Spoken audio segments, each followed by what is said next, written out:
창세기 12번째 시간으로 오늘 주님께서 가인과 하나님과의 대화를 통해서 불편한 관계가 죄이고 벌이다, 이런 말씀을 제게 주셨습니다. 죄의 속성 중에 가장 큰 속성이 무엇이냐면 죄가 죄인 줄 모르게 하는 속성이 있습니다.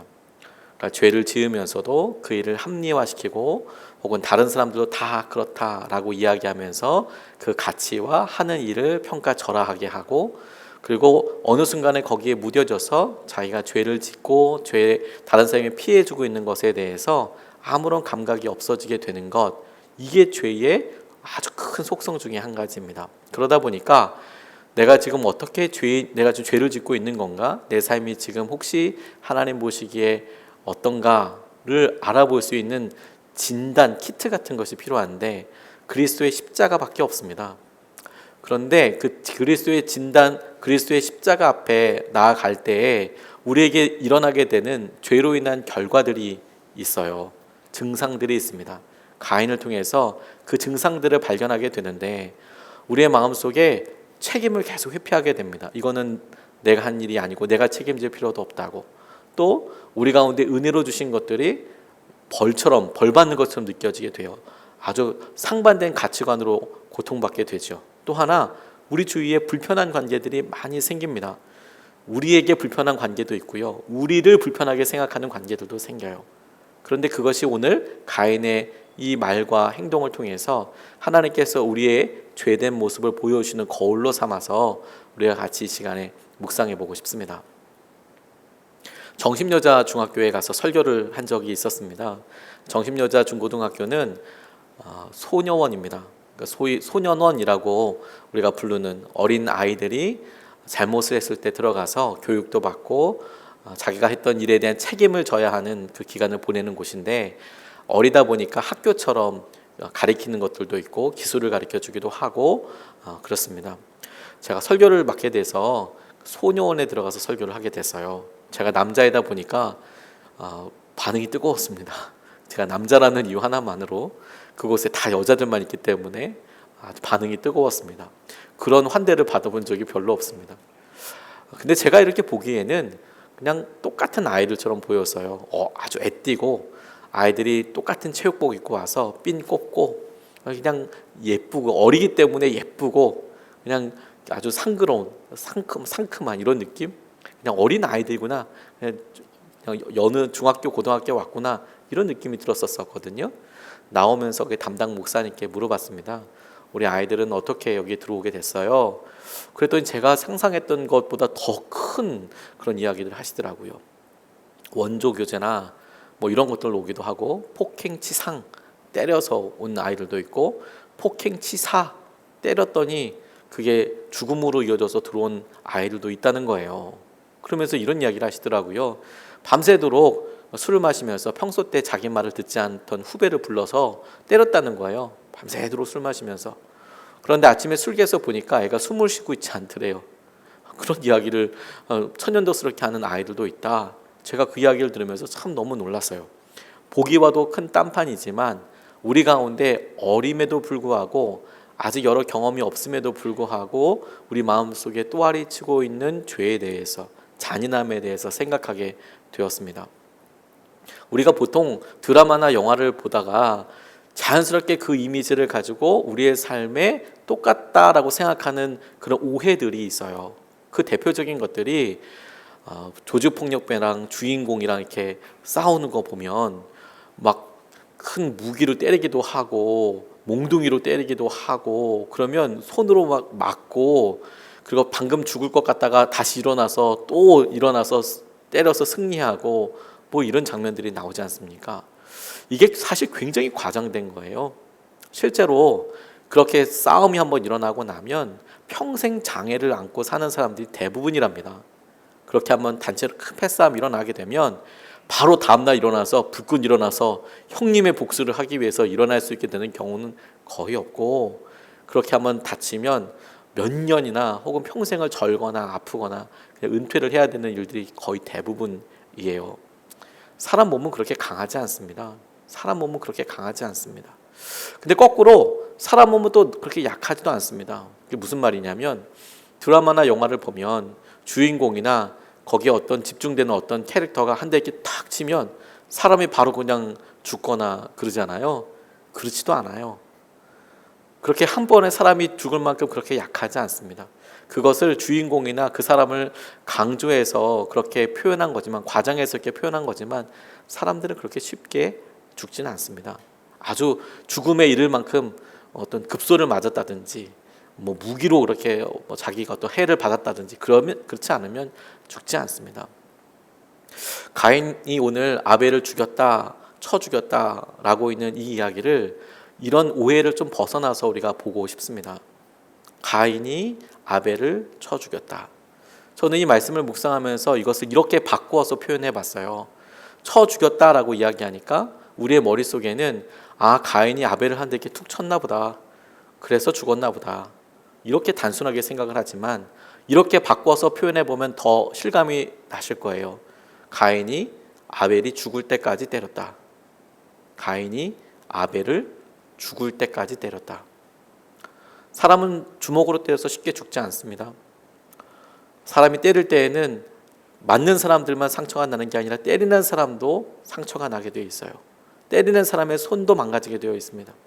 쳐 죽였다라고 이야기할 때 그 행동 자체는 일회적인 어떤 한 번의 이야기를 이야기하는 것이 아니라 끊임없이 잔인함 가운데 반복되는 행동을 이야기하고 있어요. 그 시간을 말하고 있습니다. 계속 반복적으로 죽을 때까지 내가 내 동생을 때렸다, 쳤다라는 의미이겠죠. 그리고 그렇게 계속 되는 것을 통해서 하나님께서 그를 찾아오신 거예요. 그러니 우리가 단순히 살인사건, 누가 죽었다, 그 죽음에 대한 책임에 대해서 이야기하는 것보다 더 큰 개념입니다. 가인에게 있었던 시작됐던 분노가 어떤 잔인함으로 변하게 되고, 그 잔인함이 어떤 마음속에서 능력, 힘이 되는지에 대해서 본문이 보여주고 있는 거거든요. 이 말씀을 통해서 우리가 첫 번째로 같이 붙잡고 묵상하고 싶은 것은, 죄에 대한 특징으로 드러나고 있는 것 중에 하나가 책임 회피가 있다는 거예요. 책임을 회피하고 있다는 겁니다. 9절 말씀을 보면 주님께서 가인에게 물으셨다. 너의 아우 아벨이 어디에 있느냐? 그가 대답하였다. 모릅니다. 제가 아우를 지키는 사람입니까? 이렇게 이야기합니다. 그가 모른다, 모릅니다 라고 이렇게 대답을 했습니다. 그런데 몰랐을 리가 없지 않겠습니까? 말씀드렸던 대로 실수한 것이 아니고 동생을 죽을 때까지 때렸다라고 이야기하면 그의 몸도 힘들었을 것이고 그 시간도 그가 분명히 기억할 수 있었을 거예요. 그런데 그가 모른다라고 대답했던 것은 이런 의미일 겁니다. 내가 모른다고 대답해야겠다. 내가 이 일에 대해서 책임을 지지 않고 싶다.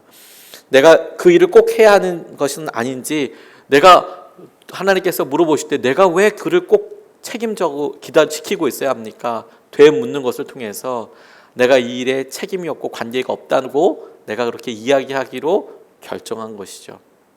자기의 책임, 자기가 한 일에 대해서 직면하려고 하지 않아요. 이게 죄로 인하여서 일어나게 되는 결과들 가운데 한 가지입니다. 무섭죠. 두렵습니다. 이런 행동과 잘못을 자신에게 끊임없이 직면하자도 교묘하게 피합니다. 2017년 중앙일보에 나와 있는 기사가 제게 참 눈에 띈 적이 있었습니다. 이성수 교수님과 관련된 기사였는데, 이분이 당시에 61세이셨어요. 경희대학교 교수님이었습니다. 겸임 교수이기는 했지만 교수님이었습니다. 이분에게 독특한 이력이 있습니다. 중학교, 고등학교 다닐 때 왕따를 너무 심하게 당하신 거예요. 거의 학업이 불가능할 정도로 왕따를 당하신 거예요. 그 시절에. 그래서 전학까지 했답니다. 전학을 했는데도 새로 들어간 전학을 간 학교도 그 전학교에서 워낙 친구들에게 많은 상처와 아픔이 있다 보니까 친구들에게 마음을 여는 것조차 너무너무 힘들었대요. 여전히 친구들 없이 외톨이로 혼자 지내게 됐습니다. 학업 성적에도 당연히 직접적인 영향이 있었고요. 그래서 고등학교를 졸업하고 대학을 가지 않고 직장 생활을 하기 시작했답니다. 친구들로 인하여서 오히려 본인이 가고 싶은 일들을 상상도 해보지 못하고 그냥 결정이 앞에 되는 대로 그냥 이렇게 지나가게 된 셈이 됐죠. 이분이 36살에 사이버 대학에 들어가게 되셨어요. 사이버 대학에 들어가서 대학을 졸업하고 직장을 다니면서 졸업을 하고, 그리고 그 학교에서 석사도 하게 됩니다. 석사도 하고, 그리고 마지막으로 그 학교에서 박사학위까지 하게 되셨어요. 박사학위까지. 대단하시죠? 56세에 이학 스포츠학과의 학위를 받게 되셨습니다. 그리고 그 경희대학교의 교수님이 되신 거예요. 이런 독특한 이력 때문에 자기가 왕따의 피해를 받았기 때문에 이분이 사람들에게 틈틈했던 일이 회자가 된 것인데, 그게 뭐냐면 왕따 방지하는 거였어요. 그래서 노래를 만들어서 이분이 사람들에게 불리게 하고 그랬습니다. 왕따가 얼마나 무서운 일인지, 그로 인하여서 당하는 사람은 얼마나 아픈지, 이제 그것을 이야기하곤 했었어요. 저도 제가 목회할 때에 한 젊은 남자 형제가 왕따 피해로 인하여서 너무 고통 받았었다고 이야기하는 것을 들었습니다. 저도 처음 들었어요. 근데 그 형제가 버스에서 자기 왕따했던 친구들, 동네 친구들이잖아요. 학교를 같이 다녔으니까 가끔 만난다는 거예요. 그러면 아는 척은 하지 않지만 같은 버스만 타고 있어도 가슴이 벌렁벌렁 뛴대요. 그리고 자기 마음속에 말할 수 없는 적개심이 일어난대요. 그리고 그것이 정상적인 수준이 아니라 내가 쟤네들 반드시 내가 어떻게 해버릴 거야, 이런 생각을 자기가 하고 있는 것을 자기가 깜짝 놀란다고 그렇게까지 이야기를 하시더라고요.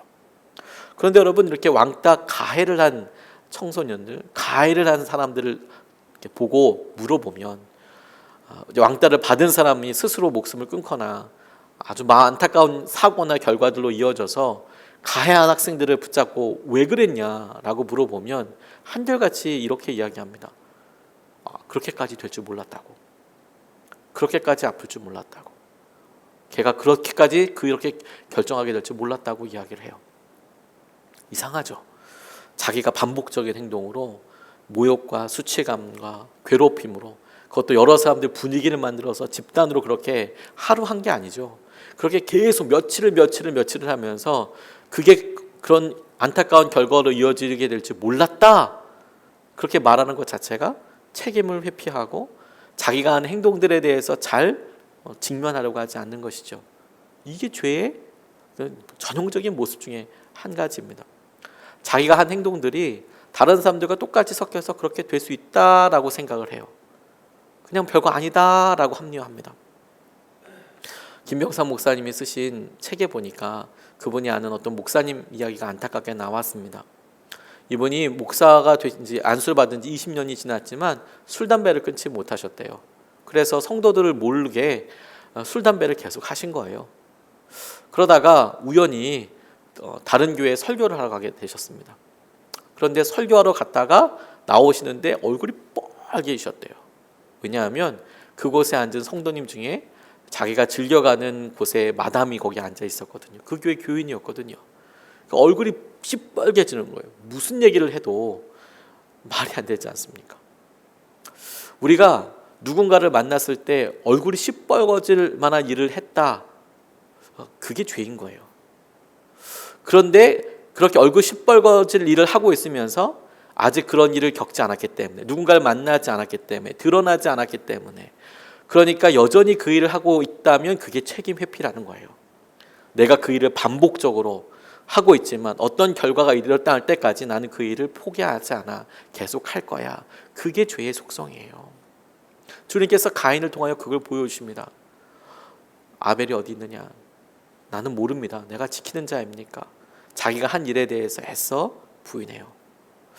두 번째로 죄의 결과들로 인해서 일어나는 것들 중에 하나가 무엇이냐면 은혜로 주신 것들이 은혜가 아니라 고통과 심판이 되는 일이 일어나게 됩니다. 10절 11절 말씀을 보면 주님께서 말씀하셨다. 내가 무슨 일을 저질렀느냐? 너의 아우의 피가 땅에서 나에게 울부짖는다. 이제 내가 땅에서 저주를 받을 것이다. 땅이 그 입을 벌려서 너의 아우의 피를 너의 손에서 받아 마셨다. 이렇게 이야기합니다. 하나님께서 아담과 하와가 죄를 지었을 때에 그들에게 너희들이 반드시 흙으로 돌아가게 될 것이다 라고 말씀하셨어요. 죽음으로 귀결되게 될 것이다. 이후에 아담이 800년을 살았던 700년을 살았던 그의 삶이 마지막에는 죽음이라는 것은 변함없는 사실이었습니다. 그런 의미에서 아담과 하와에게 죽음이 지금 다가오고 있는 삶을 살고 있는 것이죠. 이 모든 일이 아담과 하와가 하나님 앞에 죄를 지었기 때문이었습니다. 그런데 놀라운 것은 하나님께서 아담과 하와에게 죽음에 대해서 말씀하실 때에 그들이 첫 번째로 경험하게 된 죽음이 아담과 하와 자신의 죽음이 아니라 자기의 아들 아벨의 죽음이었다라는 거예요. 이상하지 않습니까? 죄를 지어서 그 죄에 대한 결과로 죽음, 흙으로 돌아가는 그런 벌을 받게 되었는데 아담과 하와가 먼저 죽은 게 아니라 자기의 자녀 중에 한 명이 먼저 죽었어요. 이게 아담과 하와에게 얼마나 커다란 고통이었을까요? 이게 아담과 하와에게 하나님께서는 은혜로 베푸신 시간이었습니다. 그들이 죄를 지었지만 남아있는 동안에 하나님께 돌아올 수 있는 시간, 하나님께 찾아와서 만날 수 있는 시간, 그걸 주신 거였거든요. 그런데 그런 시간이 죄와 분리되지 않고 살아가게 되니까 오히려 큰 고통과 아픔의 시간, 벌을 받는 시간처럼 다가오게 되더라는 거예요. 그게 죄의 특징입니다. 어느 순간에 우리 가운데 은혜로 주신 것들이 하나하나 기쁨 사라지고 평안 사라지고 두려움과 염려와 고난이 되어서 우리에게 찾아오는 것처럼 여겨져요. 제가 어렸을 때 저희 부모님이 가끔 저에게 심부름을 시키기도 하셨고 저희 아버님은 특별히 저에게 책 같은 것을 사오라고 심부름을 시키곤 하셨습니다. 조금 고학년이 되고 나니까 멀리 버스 타고 가서 책을 사오라고도 시키셨어요.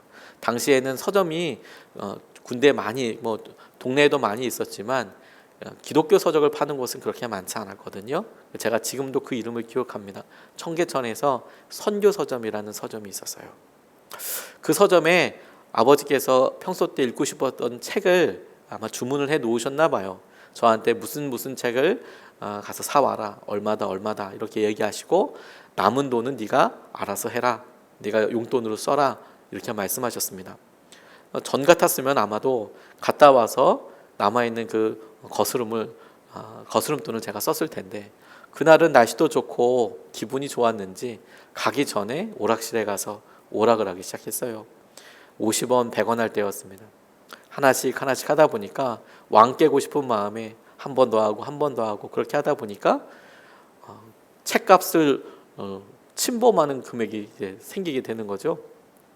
어린 마음에 주변 머리도 없으면서 그래 몇백 원 정도는 사장님한테 얘기해서 서점 주인한테 얘기해서 깎아달라고 해봐야지 이렇게 생각을 했어요. 말하지도 못할 거면서.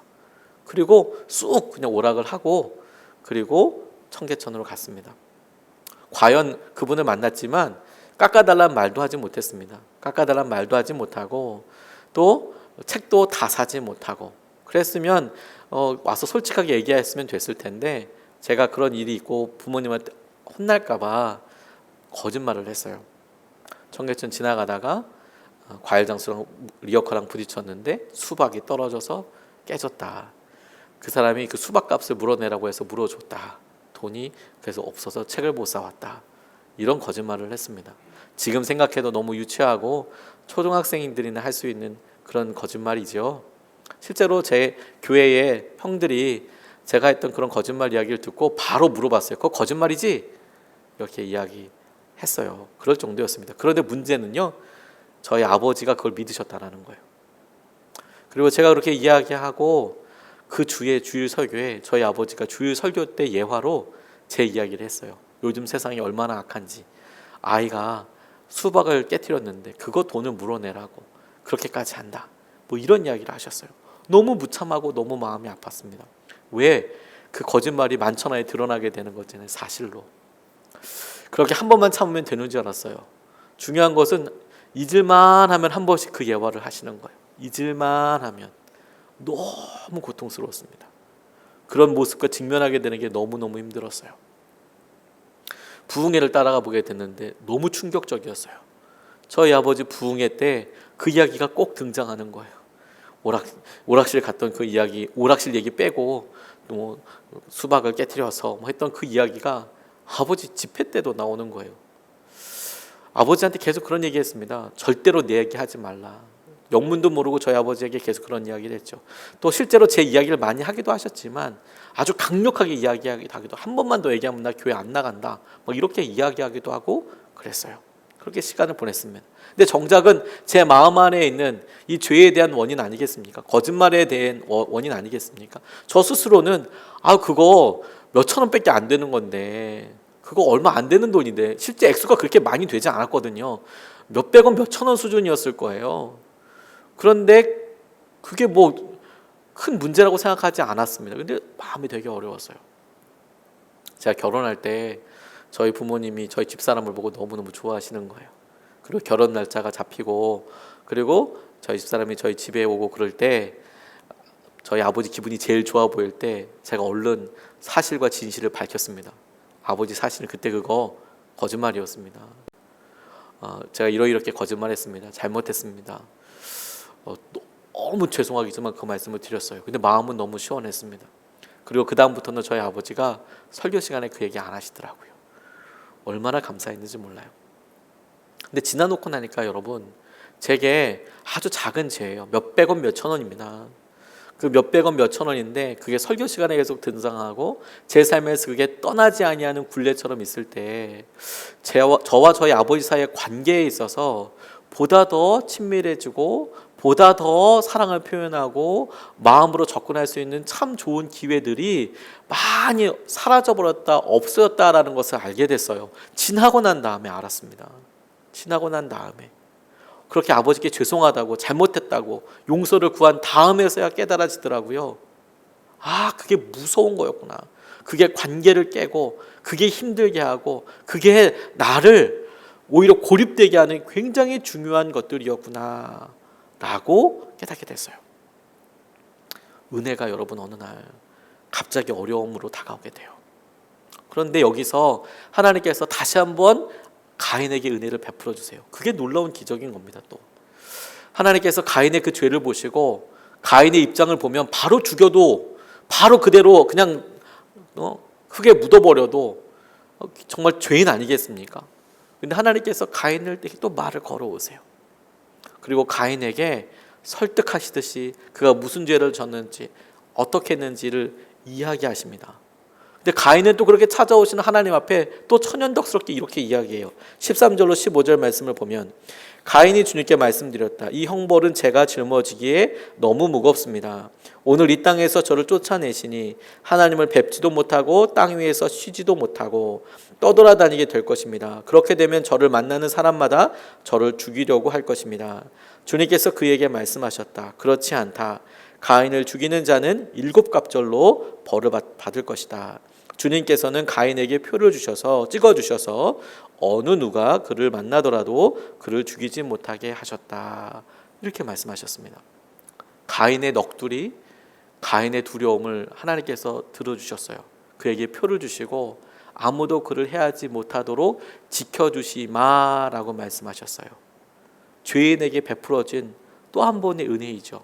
그런데 여러분, 가인에게 있어서 이게 은혜로 다가오지 않았어요. 그에게 이런 삶이 주어진 것은 다시 한번 살아보라고, 다시 한번 그 일에 대해서 결단하고 하나님 앞에 나아올 수 있는 기회를 붙잡아 보라고 그렇게 주신 것이 분명할 텐데 가인은 그거 붙잡을 수 없었습니다. 오히려 가인에게 주어진 이 시간은 그가 돌아다니면서 더 힘들고 어려운 시기처럼 다가왔어요. 은혜로 주신 것들이 벌 받는 것 같은 느낌이 되던 거예요. 은혜로 주신 것들이 심판처럼 자기에게 여겨지고 느려지게 되는 거예요. 이게 죄의 결과였어요. 하나님께서 우리에게 주신 것들이 행복한 가정을 위해서 아내와 남편을, 자녀를, 부모님을 허락하여 주셨는데 어느 날 이 은혜로 주신 것들이 우리에게 한량없이 무거운 짐처럼 여겨져요. 그러면 그 원인이 죄 때문이 아닌가 생각해 봐야 한다는 거예요. 마지막으로 가인을 통해서 하나님께서 우리에게 이런 걸 보여주십니다. 우리에게 불편한 관계가 죄이고 곧 벌이라는 사실입니다. 14절로 16절까지 말씀을 보면, 오늘 이 땅에서 저를 쫓아내시니 하나님을 뵙지도 못하고 이 땅 위에서 쉬지도 못하고 떠돌아다니게 될 것입니다. 그렇게 되면 저를 만나는 사람마다 저를 죽이려고 할 것입니다. 주님께서 그에게 말씀하셨다. 그렇지 않다. 가인을 죽이는 자는 7갑절로 벌을 받을 것이다. 주님께서는 가인에게 표를 찍어주셔서 어느 누가 그를 만나더라도 그를 죽이지 못하게 하셨다. 가인은 주님 앞을 떠나서 에덴의 동쪽 놋 땅에서 살았다. 이렇게 말씀하고 계세요. 앞서서는 하나님께서 가인에게 주신 기회, 이것이 다시 한번 살아보라고 하나님 앞에 나아오라고 주신 기회가 가인에게 벌받는 것처럼, 형벌받는 시간처럼 다가왔다. 이게 죄의 결과였다라고 살펴보았다면 똑같은 본문을 두 번째 묵상하면서 질문해 보게 되는 겁니다. 아무도 믿지 못하게 됐어요, 가인이. 지금 이 시기에 성경에 등장하는 내용으로만 보면 아벨이 죽은 것이 첫 번째 죽음이라고 생각이 됩니다. 그리고 첫 번째 살인 사건이라고 생각이 돼요. 그런데 여러분, 가인이 하는 말을 꼼꼼히 이렇게 하나씩 묵상하면서 생각해 보면 가인이 생각하고 있는 이 배경과 이 전제가 너무 무서워요. 이게 무슨 말이냐면 하나님께서는 그에게 떠돌아다닐 거라고 말씀하셨거든요. 네가 있는 이 땅이 저주를 받아서 너를 토해낼 거야. 너 떠돌아다니게 될 거야. 그런데 그 떠돌아다니겠다는 말 가운데 가인이 그 말 듣고 바로 상상한 게 뭔지 아십니까? 누군가가 나를 죽일 거라는 거예요. 당시에 죽음이 흔했던 때가 아니라니까요. 당시에 살인사건은 자기 혼자 했던 그게 첫 번째였다니까요. 근데 죄를 짓고 나니까 자기가 했던 그 잔인함과 폭력성이 그대로 자기에게 더 닥칠 거야 라고 그가 생각하고 상상하고 있더라는 거예요. 그게 수준이 되더라는 거예요. 이런 일이 나한테 생길 거야. 이런 일이 나한테 그대로 생길 거야 라고 가인이 두려워하고 있더라는 겁니다. 이게 되게 우리에게 주시는 것들이 큰 메시지라고 싶어요.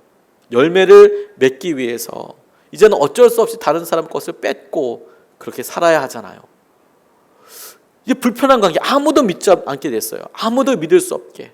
누구나 다 나를 죽일 거야. 죽이려고 할 거야. 이런 생각이 자기 안에 들었다는 거예요. 믿음처럼. 불편한 관계가 생겼어요. 그게 죄의 결과였다는 겁니다.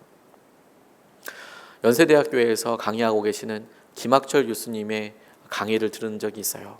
근데 이분이 거기서 속물근성이라는 표현을 재밌게 설명하시는데 제게 참 큰 깨달음이 되었습니다.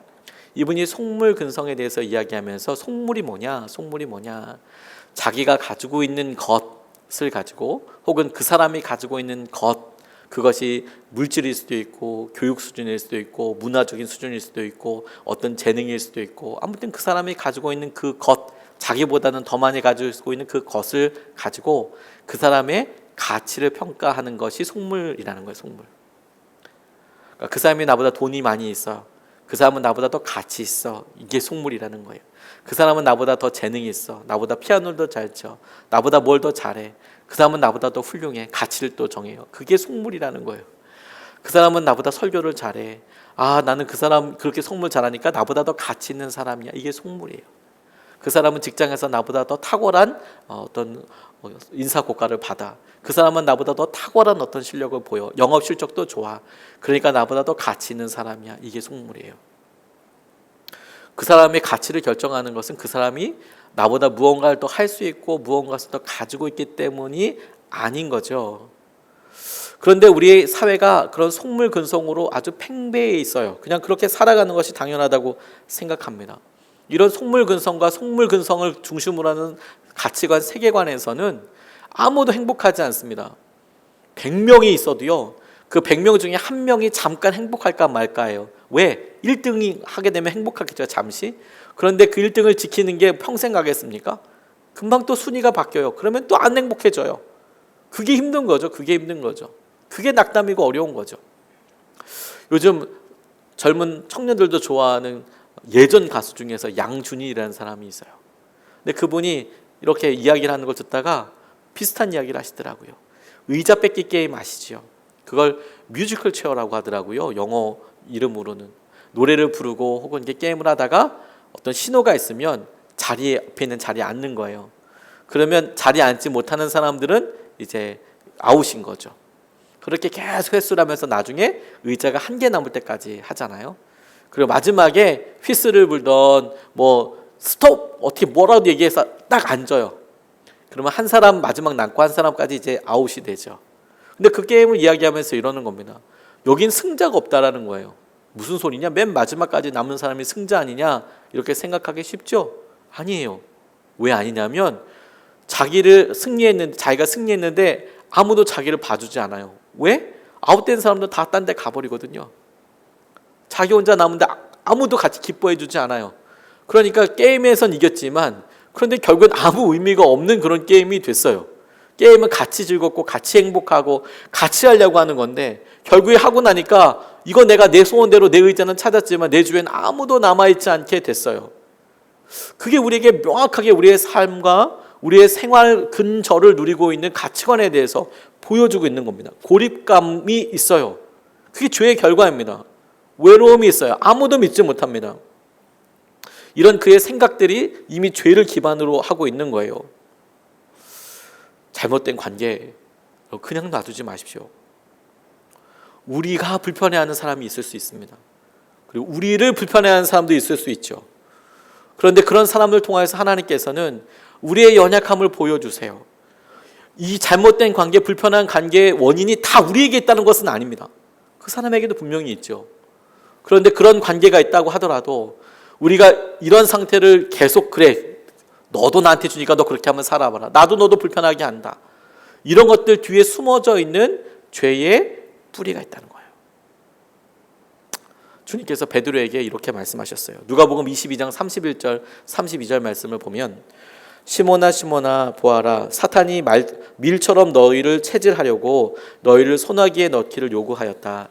그러나 나는 내 믿음이 꺾이지 않도록 너를 위하여 기도하였다. 내가 다시 돌아올 때에는 내 형제를 굳세게 하여라. 이렇게 말씀하셨습니다. 베드로가 막 자신 있게 이야기할 때 예수님께서 해주신 말씀이에요. 너 나 3번 부인할 거야. 그랬더니 뭐 이렇게 길길이 막 이렇게 날뛰는 장면에 나오는 겁니다. 자기는 절대 배신하지 않을 거라고. 근데 주님이 분명히 베드로가 부인할 것도 알고 계셨어요. 그런데 베드로에게 이런 사실을 알려주세요. 내가 너를 위해서 미리 기도했다. 그리고 네가 돌아오게 된다면 내가 너한테 이렇게 얘기도 미리 했었고 이렇게 얘기 다 알고 있었음에도 불구하고 너를 용납하고 받아들이는 것을 잘 기억해서 너 믿음을 지키고 너 주위에 그렇게 아픔과 죄책감과 힘든 여러 제자들을 네가 일으켜주는 사람이 되라 라고 베드로에게 꼭 집어서 이야기하셨어요. 그에게 기회를 주신 겁니다. 죄를 지었죠. 베드로가 배신했습니다. 근데 주님은 미리 기회를 주셨어요. 그게 은혜입니다. 그런데 잘못된 관계가 이런 아픔과 힘든 것들을 그대로 받아들이지 못하게 해요. 기회를 주셨는데 그 기회를 떨쳐버리게 합니다. 가인에게 있어서 그에게 능력이 없었던 것은 분명해 보입니다. 그에게 기회를 주셨지만 가인 스스로 이것을 해결할 수 있는 방법이 없었어요. 표를 주셨지만 죽지 않을 수는 있었지만 이미 시작된 이 죄의 역동과 죄의 반복적인 잔인함은 이길 수 없는 힘이 되었던 것 같습니다. 그런데 여러분 이것이 가인에게만 그런 게 아니에요. 우리들도 여러분, 저와 여러분들도 죄를 이길 수 없습니다. 우리 힘으로. 우리가 결단하고 우리가 어떤 무언가를 또 다른 것을 해서 죄를 이길 수 없어요. 우리에게는 아무 능력이 없습니다. 이 불편한 관계를 해결할 수 있는 방법이 없어요. 그리고 그 불편한 관계, 어려운 관계를 해결하시기 위해서 유일한 길이 되신 것을 하나님께서 우리에게 허락하여 주셨습니다. 그분이 예수님이세요. 에베소서 2장 14절로 16절까지 말씀을 이렇게 증거하고 있습니다. 그리스도는 우리의 평안이십니다. 그리스도께서는 유대 사람과 이방 사람이 양쪽으로 갈라져 있는 것을 하나로 만드신 분이십니다. 그분은 유대 사람과 이방 사람 사이를 가르는 담을 자기 몸으로 허무셔서 원수된 것을 없애시고 여러 가지 조문으로 된 계명의 율법을 폐하셨습니다. 그분은 이 둘을 자기 안에서 하나의 새 사람으로 만들어서 평화를 이루시고 원수된 것을 십자가로 소멸하시고 이 둘을 한 몸으로 만드셔서 하나님과 화해시키셨습니다. 하나님과 화해시키셨습니다. 예수님이 우리에게 오셔서 하신 일이 도저히 풀 수 없을 것 같던 하나님과의 관계를 화해시키셨어요. 불편한 관계를, 하나님과의 불편한 관계를 뿐만 아니라 우리가 다른 사람들 사랑해 봐야지 노력하고 결단했지만 오히려 상처뿐이었던 우리의 삶에 대해서 예수님께서 직접 보여주시는 것을 통해서 주위에 있는 사람들과 당시에는 이방인과 유대인들이 대표적으로 그러했는데 예수님께서 십자가에서 이 둘 사이에 막혀 있는 정서적이고 문화적이고 전통적인 담을 허셨어요. 그래서 우리가 화해하게 하셨습니다. 우리가 주님 앞으로 나와 주님께서 하신 은혜를 누릴 수 있는 거예요. 불편함을 관계를 그대로 가지고 있는 것이 아니라 예수님 앞에 나와 이것을 해결하고 주님께서 하신 은혜를 우리의 것으로 소유할 수 있는 것이지요.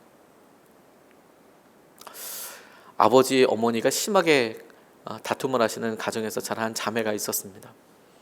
부부싸움을 그렇게 많이 하시는데 아버지가 술을 들어오시면 그렇게 말도 강하게 하시고 또 손찌검도 하시고 너무 힘든 삶을 살게 되었어요. 4학년 때 이분이 아주 끔찍한 기억이 있으셨는데 너무 자기 앞에서 아버지랑 어머니랑 싸우시니까 차라리 그러려면 이혼을 해라 그렇게 얘기했다가 아버지한테 정말 엄청 맞았답니다. 머리도 다 뽑히고 그래서 너무 아파서 2, 3일 동안 머리가 어지러워서 학교도 못 갈 정도로 그렇게 끔찍하게 매질을 당했대요. 그래서 이 자매가 딱 결정한 게 있어요. 나는 절대 행복한 가정을 만들 거야. 나는 우리 아빠 같은 아빠는 만나지 않을 거야. 이걸 결정을 한 거예요. 나 크면 행복한 가정을 만들 거고 이게 내 목표야. 그리고 무조건 우리 아버지 반대되는 사람 나 고를 거야. 그렇게 해서 생각을 잘했습니다.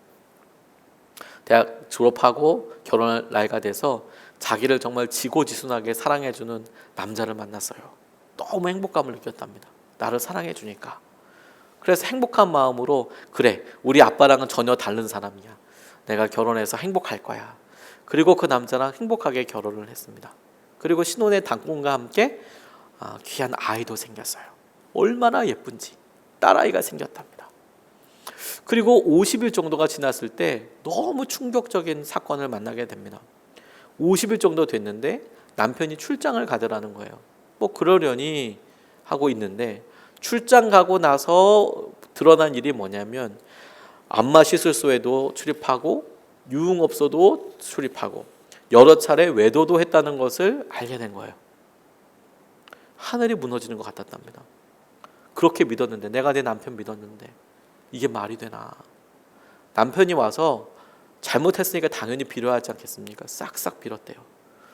그런데 여러분 이게 그냥 한번 잘못했다라고 그렇게 한다고 해서 마음이 이게 쉽게 되는 문제는 아닙니다. 너무 큰 관계의 상처잖아요. 신뢰의 상처를 준 거잖아요. 그러니까 점점 이 자매의 마음이 너무 힘들어지는 거예요. 너무 이 배신감을 어떻게 이길 수가 없는 거예요. 그래서 매일매일 남편을 어떻게 괴롭힐까 그 생각이 들더랍니다.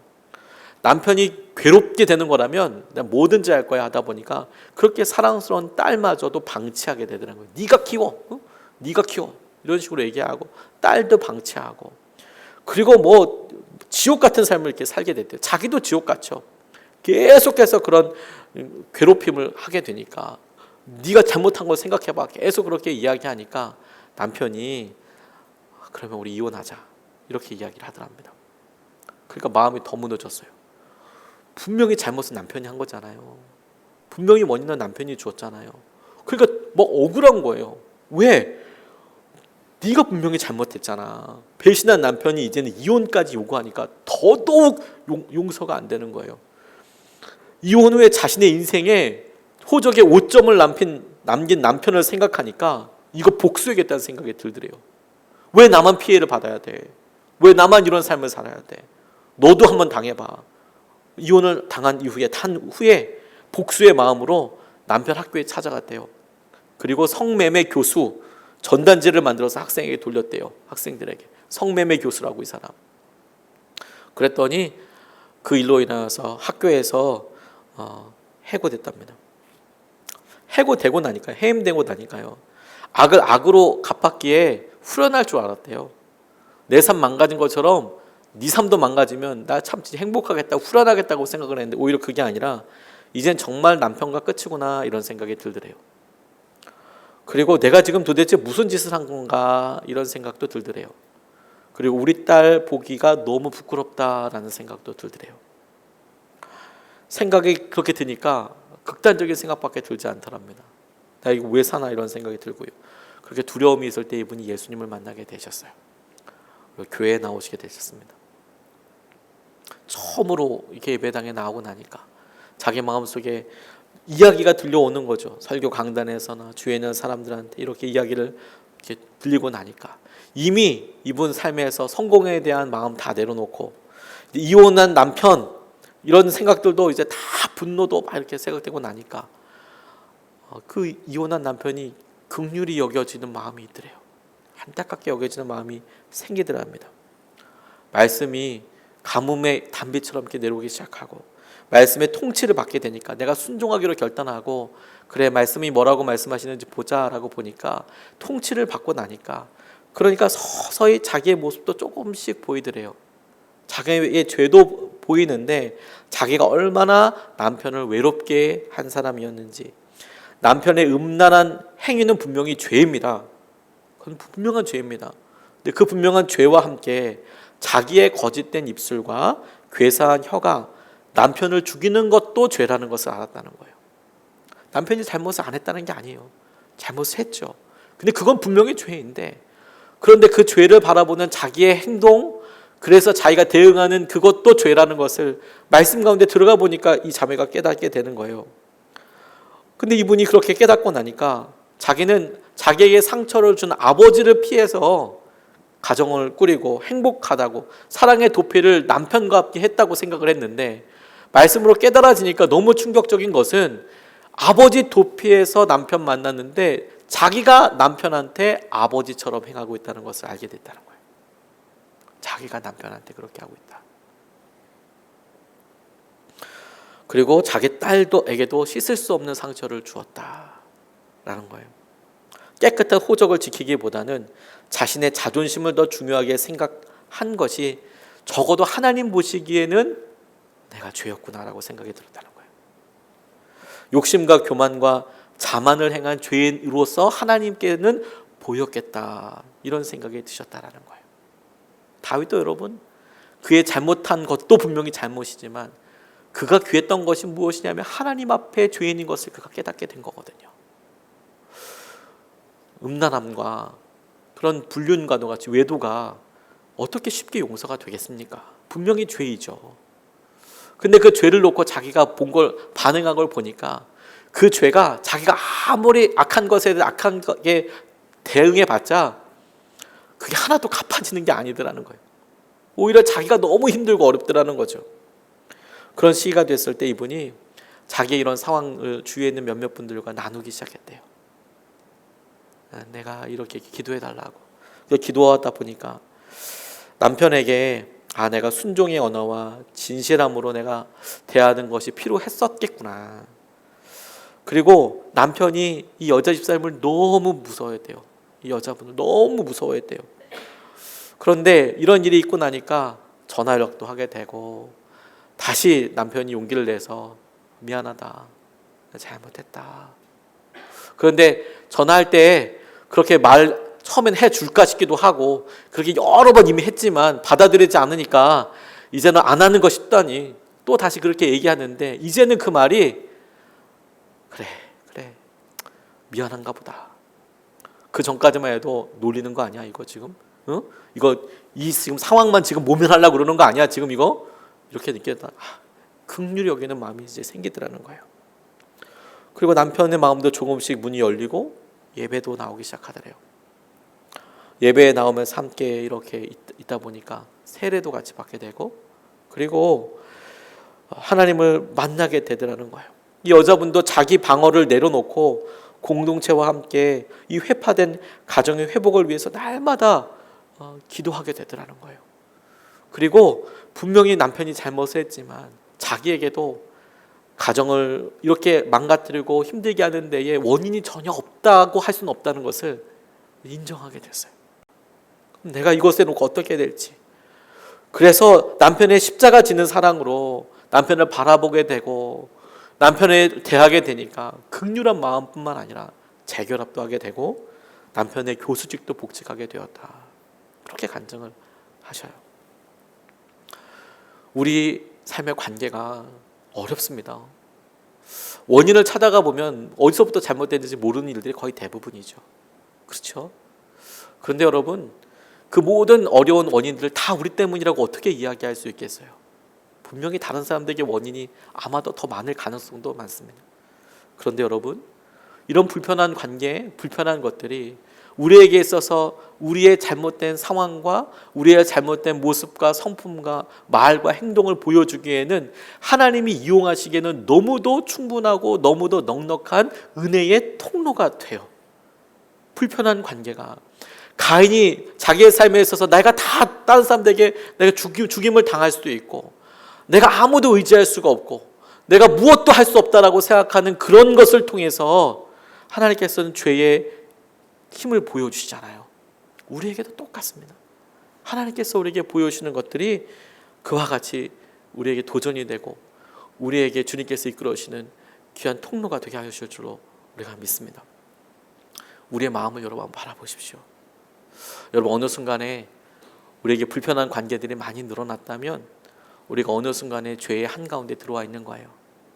어느 순간에 이런 관계를 해결하기 위해서 우리가 계속 책임을 회피하고 있다면, 우리가 특정한 일을 반복하면서도 여전히 그렇게 책임을, 얼굴 빨개질 만한 일을 하고 있으면서도 그렇게 책임을 회피하고 있다면 죄 가운데 있는 겁니다. 은혜로 주신 것들이 우리에게 아픔이고 고통이고 벌처럼 다가온다면 죄 가운데 있는 거예요. 여전히 우리 죄를 마주하고 있는 겁니다. 관계를 호전시킬 마음이 없다면 죄 가운데 있는 거예요. 오늘 우리가 이 말씀을 같이 붙잡고 이 시간에 함께 같이 기도하고 싶습니다. 여러분, 우리 같이 다 같이 우리 보고 있지만 우리 손을 우리 가슴에 얹고 같이 기도하고 싶습니다. 우리의 마음속에 주님께서 이미 함께하고 계시죠. 우리의 마음속에 책임을 회피하고 우리의 마음속에 코로나19 바이러스처럼 갑작스러운 여러 일들로 인하여서 다른 사람 탓하고 또 불편한 관계들을 너무 당연하게 생각하고, 그리고 책임도 회피할 뿐만 아니라 은혜로우신 것들이 어느 순간에 짜증과 분노와 기쁨이 떠나간, 또 평안이 떠나간 상태로 우리에게 그냥 막 다가옵니다. 침범합니다. 그걸 당연하다고 생각하고 있습니다. 이 시간에 우리가 손을 얹고 주님, 우리의 마음에 말씀의 다스림이 있게 되기를 원합니다. 주님께서 이 기회대로 우리가 생명 가운데 살게 되기를 원합니다. 주님의 은혜와 주의 이끄심을 통해서 우리가 주님을 다시 만나게 되기를 원합니다.